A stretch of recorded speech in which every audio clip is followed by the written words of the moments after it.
एक पुरस्कार. हा पुरस्कार त्या धम्मबंधूस प्रदान करण्यात येत आहे. ते प्रत्येक रविवारी लांबून प्रवास करून कोणतीही अपेक्षा न ठेवता धम्मचक्र बुद्धविहारात नेहमीच उपस्थित असतात. आपल्या अखंड सेवाभावाने व धम्मनिष्ठेने त्यांनी माता रमाई यांच्या जगाच्या विचारांच्या प्रतीक उतरवले आहे.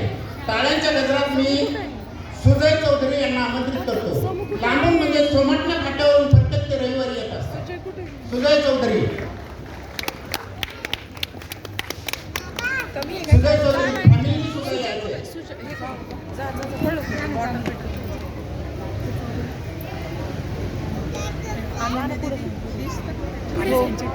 एक एक कुटुंब आपण आपल्या धम्मचक्र बुद्धविहाराशी जोडत आहोत. जवळजवळ आज घडीला जे रजिस्टर नोंदणीप्रमाणे पाहिलं तर जवळजवळ 756 कुटुंबाची आपल्या म्हणजे ह्या धम्मचक्र बुद्धविहाराला नोंदणी झालेली आहे.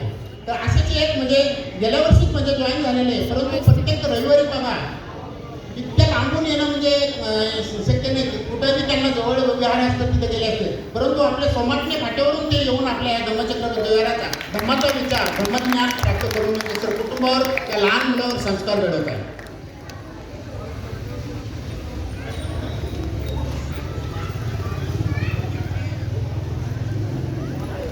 परत एकदा त्यांचा टाळ्याच्या ह्याच्यात आपण स्वागत करायचं.